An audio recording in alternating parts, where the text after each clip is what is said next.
అందరికీ నమస్కారం.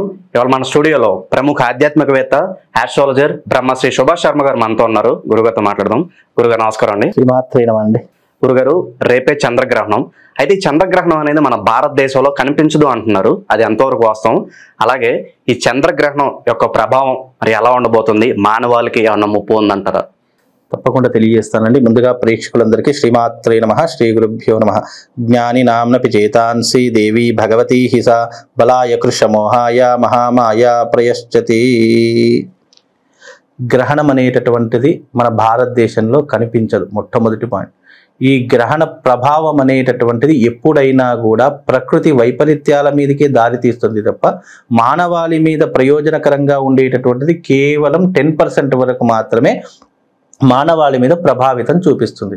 ఎప్పుడైనా కానీ ఈ గ్రహణాలు కానివ్వండి, గ్రహ కూటములు కానివ్వండి, ఇవన్నీ కూడా దేని మీద ప్రభావం చూపిస్తుంది అంటే గనక ప్రకృతి వైపరీత్యాల మీద ప్రభావం చూపిస్తుంది. అందుకే పూర్వకాలంలో కొన్ని రాజ్యాలకు కొంతమంది పండితులు ఉండేటటువంటి వారు, రాజ్య పండితులు అని అంటాము.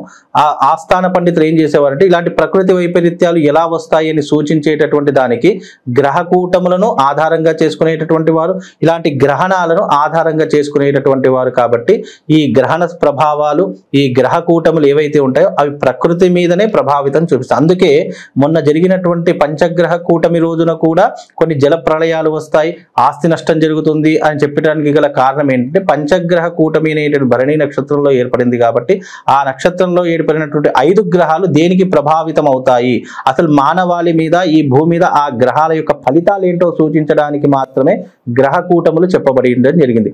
ఆ గ్రహ కూటమి ప్రభావం మానవాళి మీద ఎంతవరకు అంటే ఒక వ్యక్తి మీద పర్సనల్ గా దాని యొక్క ప్రభావం, ఇంపాక్ట్ అనేటటువంటిది కేవలము 10% మాత్రమే ఉంటుంది. కాబట్టి ఆ 10% ఏదైతే ఉంటుందో ప్రతి మనిషికి కష్టము, లాభము రెండూ కూడా సమకూరుస్తుంది. కొంతమందికి లాభాన్ని ఇస్తే కొంతమందికి నష్టాన్ని చేకూర్చేటటువంటి ప్రభావం గ్రహ కూటములకు ఏర్పడుతుంది. ఒక్కొక్కరికి ఒక్కొక్కలా ఉంటుంది. ఎందుకంటే ప్రపంచంలో అనేక మంది అనేక సమయాలలో పుడుతూ ఉంటారు.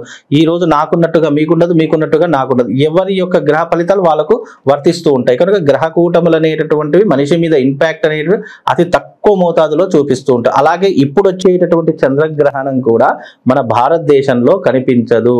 ఎందుకు కనిపించదు అని అంటే గనక ఆ చంద్రగ్రహణ సమయం వచ్చేసి ఉదయం 6:14 నుండి 10:17 వరకు దీని యొక్క ప్రభావం అనేటటువంటిది జరుగుతూ ఉంటుంది. ఆ సమయంలో మన భారతదేశంలో చంద్రుడు అనేటటువంటి వాడు కనిపించడు. మనకు చంద్రుడు అస్తమించేటటువంటి సమయము, ఇతర దేశాలలో ఉదయించేటటువంటి సమయం. చంద్రుడు ఎక్కడైతే ఉదయిస్తూ ఉంటాడో ఆయా దేశాలలో మాత్రమే గ్రహణ ప్రభావం అనేటటువంటిది పుష్కలంగా కనిపిస్తూ ఉంటుంది. చంద్రుడు కనిపించే దేశాలు ఏంటి? యూరప్, ఆఫ్రికా, దక్షిణ అమెరికా, ఉత్తర అమెరికా, ఈ దేశాలలో మాత్రమే గ్రహణం యొక్క ప్రభావం ఉంటుంది. ఎందుకంటే ఇక్కడ మనకు పగలైతే అక్కడ వాళ్ళకు రాత్రి. ఎప్పుడైనా చంద్రుడు ఏ సమయంలో వస్తాడో రాత్రి సమయంలోనే కనిపిస్తాడు. సాయంకాలం అవుతుంది, చంద్రుడు ఉదయిస్తున్నాడు అనేటటువంటి సందర్భం. మనకు సూర్యోదయం ఎలా అవుతుంది? పొద్దున అవుతుంది. అలాగే చంద్రోదయం మనకి ఎప్పుడు అవుతుంది? సాయంకాలం అవుతుంది. కాబట్టి చంద్రుడు అనేటటువంటి వాడు మన దగ్గర అస్తమించే సమయం. కాబట్టి చంద్రుడి యొక్క చంద్రగ్రహణం, దీన్ని పాక్షిక చంద్రగ్రహణం అంటారు.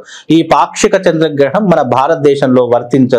ముఖ్యంగా ఆయా దేశాలలో ఉన్నటువంటి వారికి వర్తిస్తుంది. కానీ చెప్పడానికి గల రీజన్ ఏంటి అంటే బలమైన కారణము, మన భారతదేశంలో ఉన్నటువంటి భారతీయులందరూ తలామూలలా విస్తరించి ఉంటారు. ఆయా దేశాలలో కూడా ఉండవచ్చు. మన హిందూ ధర్మం పాటిస్తున్నటువంటి వారు, మన సనాతన ధర్మం, తెలుగు సాంప్రదాయం పాటిస్తున్న ప్రతి ఒక్కరూ అమెరికాలో ఉండొచ్చు, ఆస్ట్రేలియాలో ఉండొచ్చు, యూరోప్లో ఉండొచ్చు, ఎక్కడైనా ఉండొచ్చు. అలాంటి వారి కోసము, మన హిందూ ధర్మం ఎవరైతే ఆచరిస్తారో అలాంటి వారి కోసం ఈ గ్రహణ సమయాలు చెప్పడమే తప్ప ఇదేదో భయపెట్టడానికో, ప్రలోభ పెట్టడానికో, దీనివల్ల ఏదో సంపాదిద్దామనో అనేటటువంటి విషయాలు కాదు. ఆయా దేశాలలో ఉన్నటువంటి వారు, ఇప్పుడు ఉదాహరణకు నా బంధువే ఉన్నాడు, ఆ దేశంలో ఉన్నాడు అనుకోండి, అరే పలానా ఈ సమయంలో గ్రహణం ఉంటుంది, నువ్వు బయటకు వెళ్ళకు అని చెప్తూ ఉంటాము. ఎందుకు? గ్రహణ సమయం అనేటటువంటిది దేని మీద, ప్రకృతి వైపరీత్యం మీద ఎందుకు దారితీస్తుంది? దాని నుంచి వచ్చేటటువంటి కాస్మిక్ ఎనర్జీ ఏదైతే ఉంటుందో అది పూర్తిగా నెగిటివ్ ఎనర్జీగా మారిపోతూ ఉంటుంది. ఆ నెగిటివ్ ఎనర్జీ ఎప్పుడైతే భూమి మీద పడుతుందో అది అనేక రకాలైన ప్రకృతి వైపరీత్యాలతో పాటు మానవాళికి నష్టం కలిగించేటటువంటి అంశాలు అంటే ఆరోగ్య నష్టాన్ని కలిగిస్తూ ఉంటుంది. అందుకే ఆ సమయంలో మనం బయట తిరగకూడదు అని చెప్తున్నాం. ఎస్పెషల్లీ ఎవరు ముఖ్యంగా తిరగకూడదు? గర్భిణీ స్త్రీలు తిరగకూడదు. అలాగే ఈ గ్రహణ ప్రభావం ఏ రాశుల మీద పడుతుంది అనేటటువంటి వాళ్ళు ఆ గ్రహణాన్ని చూడకూడదు అని చెప్తూ ఉంటాం. కానీ ఇప్పుడున్న జనరేషన్లో పట్టి మరి గ్రహణాన్ని చూస్తున్నారు, అద్దాలు పెట్టుకొని మరియు గ్రహణాన్ని చూస్తున్నారు. గ్రహణాన్ని చూస్తే ప్రయోజనం ఏమి ఇబ్బంది జరుగుతుంది అని అంటే కనుక దాని నుంచి వచ్చేటటువంటి కాస్మిక్ ఎనర్జీ మన రెటీనా మీద పడి కంటి చూపు కోల్పోయేటటువంటి ప్రభావం ఏర్పడుతుంది. కాబట్టి గ్రహణాన్ని చూడకూడదు అని చెప్తూ ఉంటాము. చాలా మందికి ఇవన్నీ తెలియక చేస్తున్నారంటారా? చాలా మంది 100% తెలియకనే చేస్తారు. ఇప్పుడు టెక్నాలజీ పెరిగిపోయింది కదా, నేరుగా చూస్తే ఇబ్బంది, అదే సన్ గ్లాసెస్ పెట్టుకుని చూస్తే ఏమి ఇబ్బంది, అదే ఇంకా వేరే రకంగా చూస్తే మైక్రోస్కోప్ ద్వారా చూస్తే ఏమి ఇబ్బంది, ఇలా అనుకుంటారు. అది ఏది చూసినా దాన్ని చూడడం వల్ల శరీరంలో అనేక రకాలైనటువంటి ఇబ్బందులు కలుగుతాయి, ఆరోగ్య నష్టం కలుగుతుంది అని మాత్రమే చూడొద్దని చెప్తాము. అందులోనూ ఈ గ్రహణము ఉత్తరాభాద్ర నక్షత్రము మీనరాశి 2వ పాదంలో గ్రహణం అనేటటువంటిది సంభవిస్తుంది. ఈ గ్రహణం వల్ల ఇబ్బంది కలిగేటటువంటి రాశులు, నష్టపోయేటటువంటి రాశులు 4 రాశులు ఉన్నాయి. అలాగే గ్రహణం వల్ల అదృష్టం కలిగేటటువంటి రాశులు కూడా 4 ఉన్నాయి. ఎప్పుడైనా ఏ ప్రకృతిలో జరిగిన ఏ మార్పుకైనా కొంతమందికి లాభాన్ని ఇస్తుంది, కొంతమందికి నష్టాన్ని చేకూరుస్తుంది. కాబట్టి ఇక్కడ లాభము నష్టము అంటే అర్థం ఏంటంటే, లాభం అనేటటువంటి వారికి ఆర్థిక పరంగా లాభం జరుగుతుంది, కుటుంబ పరంగా లాభం జరుగుతుంది, వృత్తిపరంగా లాభం జరుగుతుంది, అలాగే స్నేహితుల పరంగా లాభం జరుగుతుంది. ఇట్లా లాభం అనేటటువంటి అనేక రూపాల్లో జరగడానికి 4 రాశుల వారు ఉన్నారు. అందులో మకర రాశి వారికి ఈ గ్రహణం అదృష్టకారకము, మకర రాశి వారికి. అలాగే సింహరాశి వారికి అదృష్ట కారణమే ఈ గ్రహణ ప్రభావం. ఈ రాశుల వారికి చాలా అద్భుతమైనటువంటి యోగం కలుగుతుంది. అలాగే ధనస్సు రాశి వారికి ఈ యొక్క గ్రహణం చాలా అద్భుతమైనటువంటి యోగమే. అలాగే ఇది వృషభ రాశి వారికి కూడా ఒక అదృష్టమైనటువంటి యోగంగా ఈ 4 రాశులు ఈ గ్రహణ ప్రభావం వల్ల మహర్జాతకులయ్యేటటువంటి అవకాశం కూడా ఉంటుంది. ఇక నష్టపోయేటటువంటి అవకాశము ఇది ఉత్తరాభాద్ర నక్షత్రం మీనరాశిలో సంభవిస్తుంది కాబట్టి మీనరాశి వారికి కొద్దిగా నష్టం జరుగుతుంది. అలాగే కుంభరాశి వారికి కాస్త నష్టం జరుగుతుంది. కన్యా, తుల ఈ 4 రాశుల వారికి నష్టం వాటిల్లేటటువంటి అవకాశాలు ఎక్కువగా ఉంటాయి. కాబట్టి రోజు వాళ్ళ గ్రహణాన్ని చూసినా చూడకపోయినా నష్టం అనేది, గ్రహణ ప్రభావం అనేటటువంటిది రాశుల మీద కొంతవరకు మాత్రమే ప్రభావం చూపిస్తుంది. అందులో ప్రభావం చూపించేటటువంటి రాశులు ఈ 4 రాశులు. ఎందుకంటే ఉత్తరాభాద్ర నక్షత్రం మీన రాశిలోనే ఏదైతే స్వక్షేత్రంలో ఈ గ్రహణం సంభవిస్తుందో ఆ రాశుల వారికి 100 గ్రహణం అంటే ఏంటి? నెగిటివ్ ఎనర్జీ కదా. ఆ నెగిటివ్ ఎనర్జీ పంచి మీద 100% ప్రభావం చూపిస్తుంది.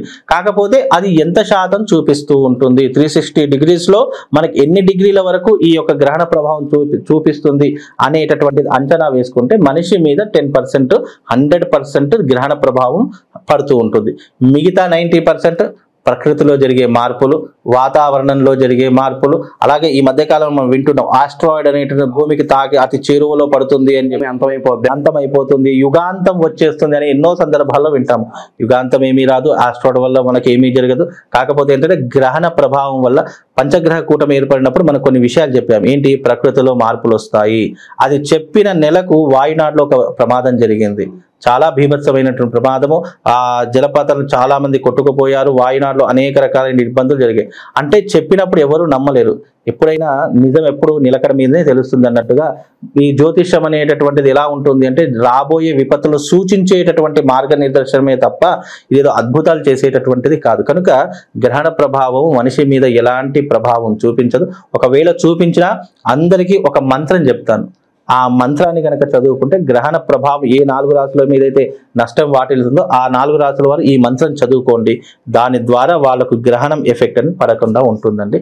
ఆ మంత్రం ఏంటి అంటే ఓం శ్రీం హ్రీం క్రీం సోమాయ నమః అనేటటువంటి మంత్రాన్ని చదువుకోండి. ఇది చంద్రుడికి సంబంధించినటువంటి బీజాక్షర మంత్రం. తంత్ర విధానంలో ఈ మంత్రం గురించి చెప్పడం జరిగింది. ఈ మంత్రం ఎవరైతే సాధన చేసుకుంటారో వాళ్ళకు చంద్రుడి నుంచి వచ్చే షోడశ కళలు కానివ్వండి, చంద్రుడి నుంచి వచ్చేటటువంటి నెగిటివ్ ఎనర్జీ కానీ రాకుండా ఆ చంద్రుడి నుంచి వచ్చే పాజిటివ్ ఎనర్జీ గెయిన్ చేసుకునేటటువంటి అవకాశం ఈ మంత్రానికి ఉంటుంది. కాబట్టి ఈ మంత్ర సాధన చేసుకుంటే ఈ గ్రహణ ప్రభావం అనేటటువంటిది ఉండదు.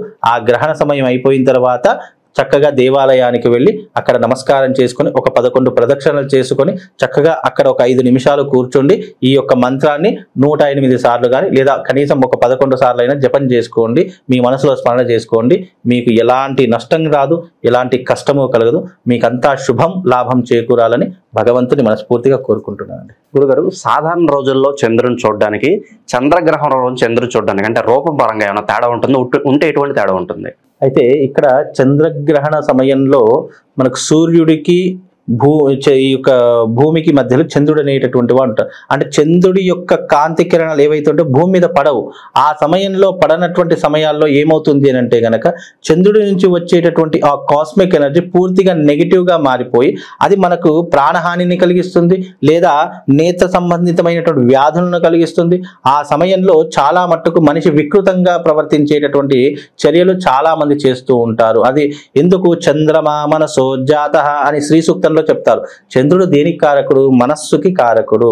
కాబట్టి ఆ సమయంలో చంద్రుడి యొక్క కాంతి మనం భూమి మీద లేకపోతే మన మనసు కకావికలం అయిపోతుంది. మన మనసు అంతా కూడా నెగిటివ్ వైపు ఎక్కువగా వెళ్ళడానికి ఆస్కారం అవుతుంది. అందుకే చంద్రుడు మనస్సుకి కారకుడు, అందులోనూ జాతకంలో మాతృకారకుడు, మాతృభావానికి కారకుడు చంద్రుడు అవుతాడు.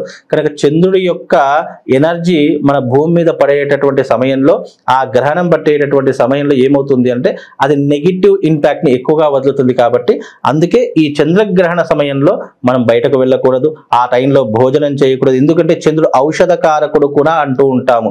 ఇప్పుడు మనము వాడేటటువంటి అనేక ఆయుర్వేదిక ఔషధాలు ఎలా తయారవుతాయి? చంద్రుడి యొక్క కాంతి కిరణాలు ఎప్పుడైతే భూమి మీద పడతాయో అవి భూమి మీద ఉండేటటువంటి ప్రతి మొక్కలో ఔషధ గుణాన్ని నింపేస్తుంది. అందుకే ఈ ఔషధాలు ఆయుర్వేదిక్లు ఊరికే తయారు కావు, చంద్రుడి యొక్క కాస్మిక్ ఎనర్జీ నుంచే ఔషధాలు తయారవుతాయి. అందుకే ఈ చంద్రుడి యొక్క కాంతి మనకు ఎంత పాజిటివ్ ఎనర్జీ, ఇలాంటి నెగిటివ్ జరిగేటటువంటి సందర్భాలలో కూడా మనకు దాని నుంచి నెగిటివ్ ఎనర్జీ అనేటటువంటి ప్రొలాంగ్ అవుతుంది. కాబట్టి అందుకే ఈ యొక్క గ్రహణం సమయంలో మనం బయటకు వెళ్ళకూడదు. ముఖ్యంగా గర్భిణీస్తులు జాగ్రత్తగా ఉండాలి. విశేషంగా భోజనం చేసేటటువంటి సమయాలు కూడా నిర్దేశంగా పాటిస్తే సరిపోతుందండి. చంద్రగ్రహణం గురించి మాకు ఎన్నో విషయాలు తెలియజేశారు గురుగారు. నమస్కారం. శ్రీమాన్.